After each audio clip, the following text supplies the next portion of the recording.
Then, that's why, nung dumating yung mga moments ng failure during that time on their life, they are being led to being corrected. After being called, tinawag sila ni Jesus.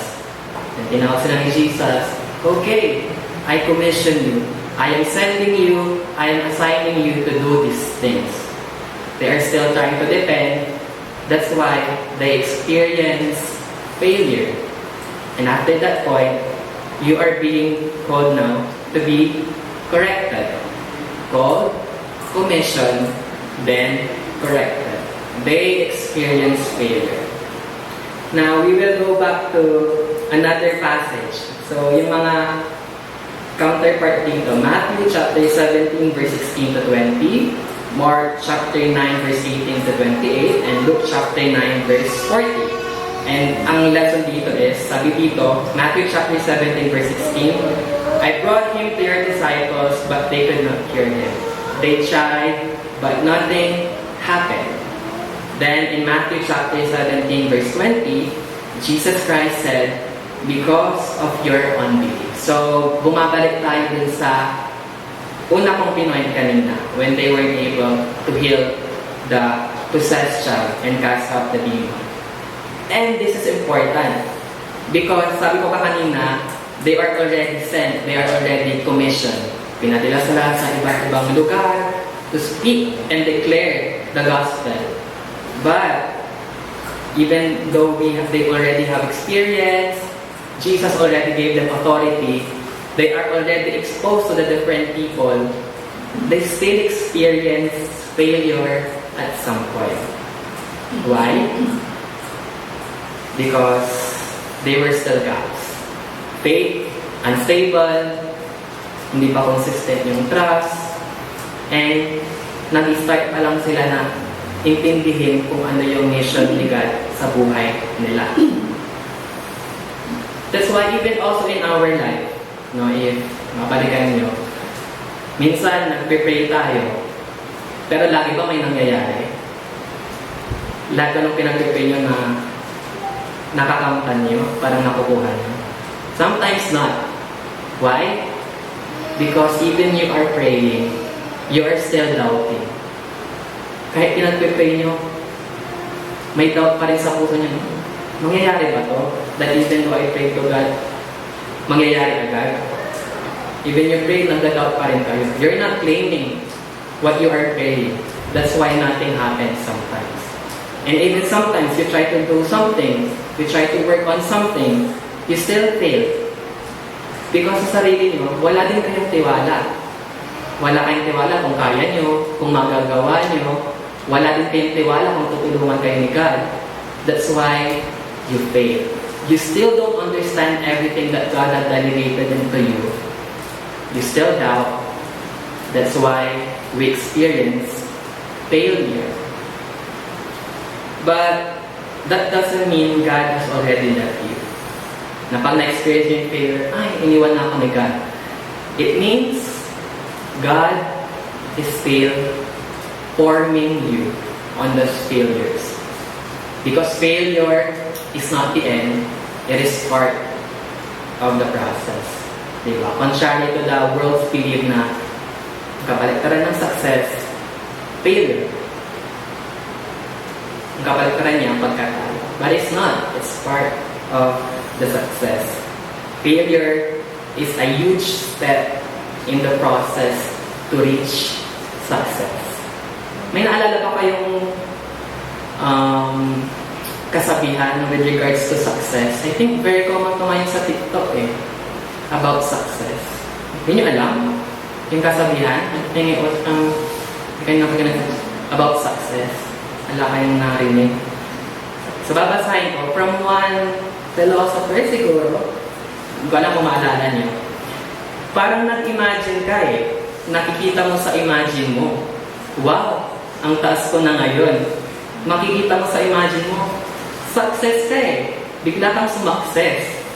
Pero step by the step pala bago ka sumakses. Pero yung na-imagine mo, bigla kang sumakses. The wording is confusing. Medyo nakakalito. But the thought pag-iisipin natin, it's right. Akala mo, bigla kang sumakses. Akala mo, bigla mo nakamit yung gusto mo. Pero pag in-imagine mo, step by step. And that's why we experience, nice spoiler. That's why we experience failure. Those are the steps. Hindi siya balakid. It's a stepping stone for us to be formed, to truly understand, to truly know what is the mission of the Lord. Step by step. And the thing is, during these failures in our time, God will not leave you in failure. He will bring you to fullness. And by means of being full, you must be filled. Yun yung number 4. You are called, you are commissioned, but you experience failure, so you are being corrected. And now, you are being filled. Ano pero yung pinifill? So sabi sa Acts chapter 1 verse 8, in which this is the moment before Jesus' ascension, Acts. Jesus says, "You shall receive power when the Holy Spirit has come upon you." Then after Acts chapter 1, then comes Acts chapter 2 verse 4. As Jesus left the disciples on earth, the Holy Spirit came upon them. This is the turning point. Before, Jesus was physically beaten. But now, ano ngayon? Nung nasa Acts na, they are already alone? Left alone? Tama ba? Wala na silang kasama? No. Before, Jesus was with them, but now, the Spirit is living inside them. Hindi na nila katabi. Nasa puso na nila. Nasa buhay na nila. The power that was once beside them, after ascending, is now within them. That's why in Romans chapter 8 verse 11 it says, "The Spirit of Him who raised Jesus from the dead dwells in you." So let us be reminded that if you are in Christ, the same Holy Spirit lives in you. There was one story that I've heard, I think also from the internet. Ang situation niya daw, imagine mo, you are holding a cup. Imagine nyo, parang imagine mo, hindi biglang sumaksasa. Imagine mo, you are holding a cup. Tapos yung cup, nilagyan mo ng coffee. Or anong paborito niyong drinks? Ako ano? Matcha sa Starbucks? Ano yung favorite niyong drink? Lagyan niyo yung cup niyo. So, ang mangyari daw, ganun kay Caleb, pag nilagyan niyo yung cup niyo, ako nilagyan ko ng matcha. Tapos ano yung Tagalog? Nasabi kayo ng mga tao na nandadaan sa inyo. Ang mangyayari, mabubuhos. Bakit nabuhos yung matcha ko? Kasi nasagi? Tama, di ba? Ang isipin natin, nabuhos yung laman ng cup because may nakasagi. Pero, one perspective na we can think, nabuhos yung matcha ko kasi nilagyan ko yung cup ko ng matcha. Kasi pag hindi ko nilagyan ng matcha yung cup ko, may mabubuhos ba? Pag masasagi ako? Di ba wala? May mabubuhos lang pag nilagyan ko. And ano yung pinupunto ko dito? What we project in the world, how we act, is what is inside of us. Kung ano yung nilagay mo, yun yung maproproject mo. And I think natutunan namin yung sa site namin na subject na there is a defense mechanism na projection na we are hating someone dahil ginagawa nila yun. Pero deep inside, ginagawa natin yun, kaya hate natin sila. Ang pinupunto ko dito, ano yung laman ng cup nyo ngayon? Is it filled by the Holy Spirit? Or it's filled by other things? Because pag na-encounter nyo yung mga iba't ibang tao, you will pour those things na nilagay mo. Pag naglagay ka ng bad things, mapupour mo yun. Pero pag naglagay ka ng good things, you will share it with the other people. And because that's why, hindi na parang enough reason na we met bad persons in our life. That's why we became bad. Because there are also people who have been with bad people but still learn how to be good. They learn to be away from those bad things na ginagawa ng mga taong namit nila. And they stood and they stand kung ano yung kabaliktaran nun, which is good things. So I'm saying to you, we are being filled by the Holy Spirit. Pero sa inyo, ano yung laman ng cup niyo? Ano yung nasa buhay niyo ngayon? Diba? So, when we receive the Holy Spirit, just like the disciples, does it mean you are already fully transformed? O nga pala, pag na-receive nyo na yung Holy Spirit, it means you are already transformed, right? Tama ba? Ano sa tingin nyo? When you already receive the Holy Spirit, does it mean you are already fully transformed? Ayaw yung sumagot. Baka iba na naman itong sasabihin niya, ayaw lang sumagot. Sa tingin nyo, when you already receive the Holy Spirit, does it mean you are already fully transformed or not? Transformed. Oh, man. Very courageous. They said they are already fully transformed. But I said, not quite. Not exactly.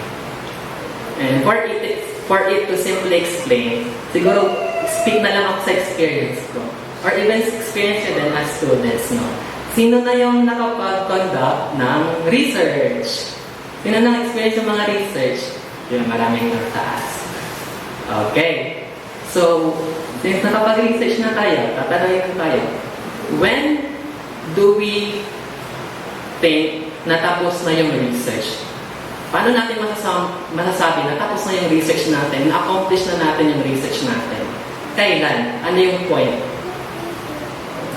Pag na-defend na natin, gano'n, sa tingin nyo, pag na-defend na, pag napabugbay na, tapos na yung research, ano sa tingin nyo? Pag nakapag-outing na, kasi pinig ko pag after ng research na, mag-outing sila kasi grabe yung stress. Ano sa tingin nyo? Kailan natin matatapos na the research is already fully done?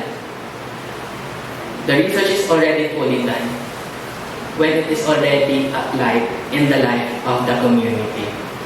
Yun yung sinabi ng teacher ko. Oh, nakinig. Pero, hindi ko na rin gusto ng research. Mahirap. Sabi nila, magiging consider na tapos na yung research mo. Hindi pag na-publish na, tapos nasa library nyo na yung research mo. Pag yung kinonduct nyo na research, nakatulong na sa ibang tao, pag na-apply na sa buhay, doon masasabi na successful na yung research. And what I'm pointing now is even you already received the Holy Spirit, pero hindi mo pa naibahagi yan sa ibang tao, you are not fully transformed. You are still not done. You are still in the process. So, that's na. Diba? Called, commissioned, corrected, filled. And now, in order to walk in Jesus' power, we must be activated. Activated. Hindi nakikita. Activated. So, yun yung last point natin. We will go back to Acts chapter 3, verse 6. Narinig na natin yun kanina. Para go dito din. Peter says, silver and gold I do not have, but what I have give you, but what I have, I give you. Balitin ko medyo ng pagod. Silver and gold I do not have, but what I have, I give you. What I have. Kung anong meron ako. When Peter and John said that, that means they are aware. They have confidence. They know in themselves that they have something within them that they can share to other people, to that crippled man. When he says, in the name of Jesus Christ, walk. No hesitation, no doubt, no calling of Jesus. Sabi, Jesus, halika dito, samahan mo kami. They said, in the name of Jesus Christ, walk. They declare in the powerful name of Jesus. Before, they failed to heal. They failed to heal. But now, they command healing. They bless other people and they testify the word of God. In John chapter 14 verse 12 says, "He who believes in me, the works that I do, he will do also." When we are able to share what we have, when we are able to learn from our mistakes, and we are being filled by the Holy Spirit and share it to the other people, we are fully transformed. Kanina, at the beginning of the message, I told you, this is not about the crippled man. Na pag sinabi natin transformation, tapos binasa natin yung passage ng Acts chapter 3 verse 1 to 11. Ang transformation dyan, nakapaglakad yung crippled man. I'm not talking about the crippled man. I'm talking about the disciples. We saw how they were called. Iniwan nila lahat ng meron sila. They were commissioned. Binigay ng authority ni Jesus yung mga disciples. They were corrected when they faced failure. They filled and received the Holy Spirit. And they are activated and walk in the power of Jesus. And to be honest, I purposely picked that passage. Because alam ko, pag babasahin natin yun na, yung maisip natin. Pag sinabing transformation, it's about physical transformation always. Kung ano yung nakikita ng mata natin. Because we tend to focus and believe that transformation only happens physically. But instead, I explained to you that transformation about the disciples happened. Transformation on their spiritual lives. Kanina yon for my introduction. And for the whole duration of my sermon, I was talking about how these disciples in the book of Matthew, Mark, and Luke, and even in the book of Acts, had undergone a series of transformations, being called, commissioned, corrected, filled, and activated.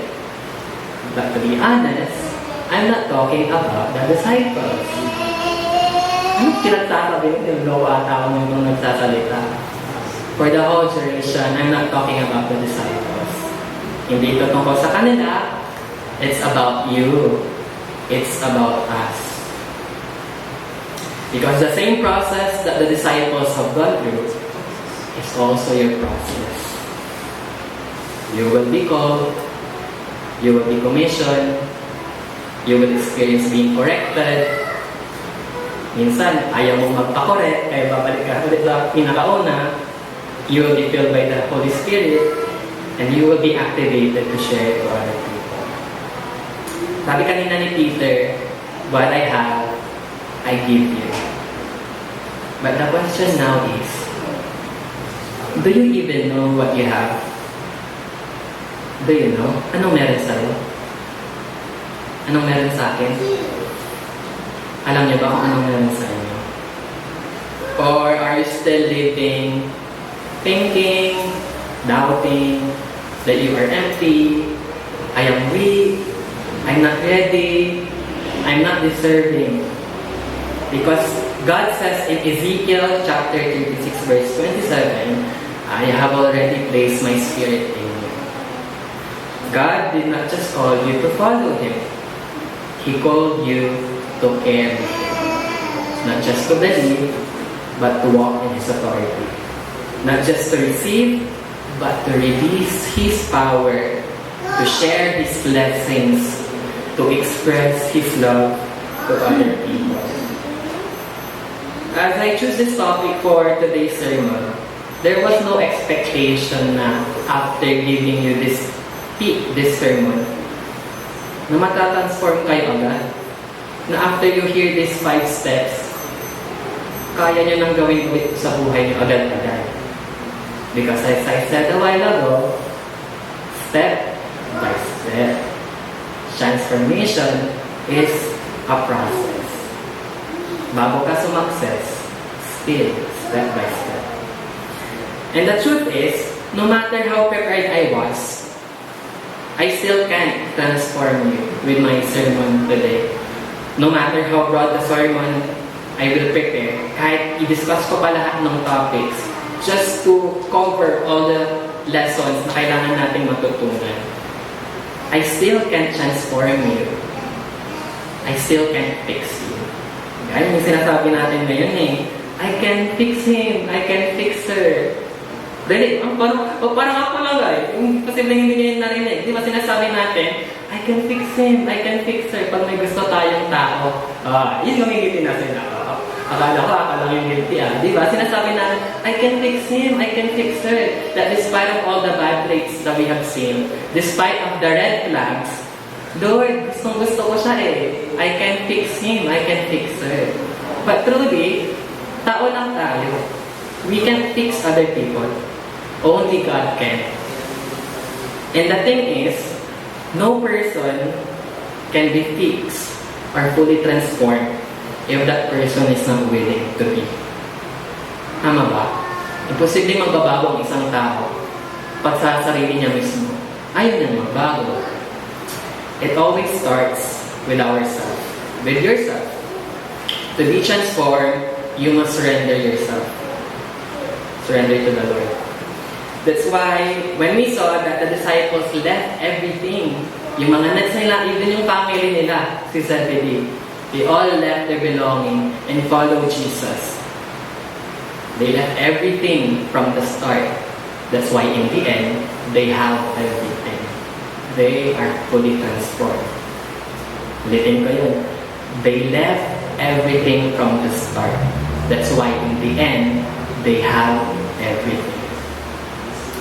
And our world has different interpretations of transformation, pagbabago. But often than not, yung mga definition nila ng transformations are superficial. At yung iba, in a bad connotation. Superficial in a way that few years back, there was also a thing in the internet called glow up. Nag-glow up ka na ba? So pag sinasabi nilang glow up, they are mean na their past selves have already improved. Nag-glow up sila pag gumanda sila, pag pumogi sila. Ganun daw yung glow up na sinasabi sa internet. Again, superficial. But also, minsan yung transformation na akala ng mundo, also in a bad connotation.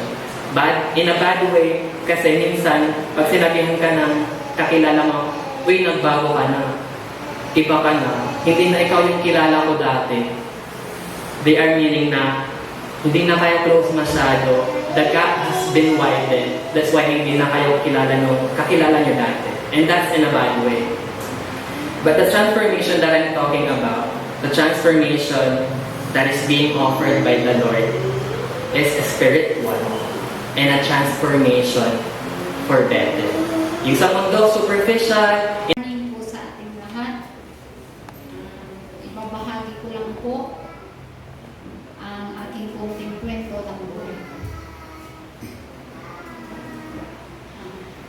Hindi po kaya nasa lahat na malaki po ang aking pamilya. Sabi nga po nila, marami po, mas malaki ay masaya at mas maginhawa. Totoo nga naman po yun. Siyam po kaming miyembro sa pamilya. Ito ang aming anak at dahil ito po sila, kailangan maging masipag at masinop kami sa anak buhay o sa pagtatrabaho dahil marami kaming pag-aaralin na dapat namin gampanan bilang magulang. Ang tigil ba niya? To make the story short, past year, 2024 po, sobrang hirap ang aking or ang aming pagdaanan na pagsubok dahil tatlo po sa aming mga anak ay sabay-sabay na nag-aaral at dalawa po doon ay mga kuligo. Medyo maliit ang income namin ng panahon na yun.